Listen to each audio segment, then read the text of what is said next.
In my day, we didn't have the internet, so it was purely word of mouth, and those opportunities weren't really there, and if they were there, we were probably missing them. But now players, young players, have an opportunity to use the Eyes on Rugby site to get their CVs out there. And you may not want to go away, just throw your name out there, put it on the site, and if by chance somebody may see it, an opportunity may arise where you can either travel from New Zealand to the UK or even vice versa. So they need sites like Eyes on Rugby to give them that exposure in a place like New Zealand, because there are people looking all the time for foreigners to come in and just to, although it's good for the player going down there, it's also very good for the club to have a foreigner come in and for them to introduce something to the club. Travelling the world as a young person through rugby is a wonderful thing to do, and obviously a lot of students up here have gap years. What better way to see the world through playing rugby? And Eyes on Rugby provides that platform for the students, for the young rugby enthusiasts to possibly travel the world. The grassroots of rugby, and that's where I see Eyes on Rugby starting, that grassroots area, which is so important.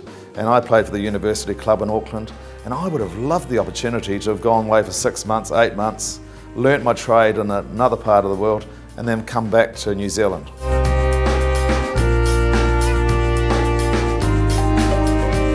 I think the selection of Warburton as captain is a good selection in terms of Warren Gatland and the connection they have there.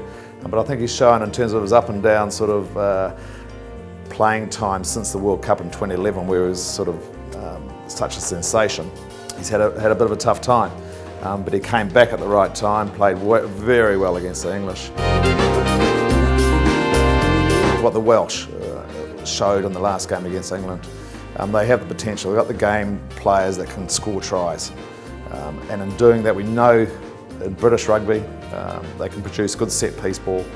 They're very good at the collision area, but in terms of creating opportunities, I think they have the back line that in past maybe they haven't had, that can score tries. So that will worry the Australians.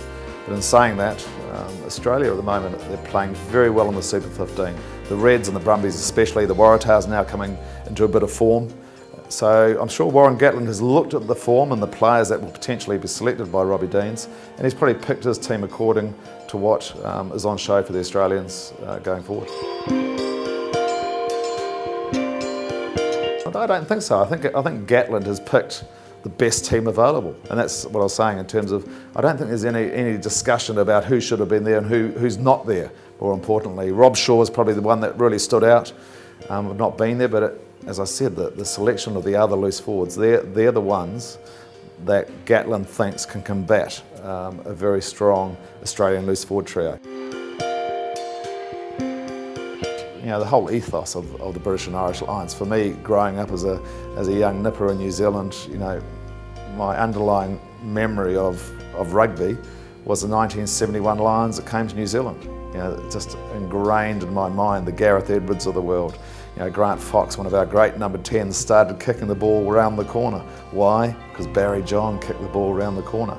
So yeah, I think they're a wonderful, wonderful brand, and long may that continue.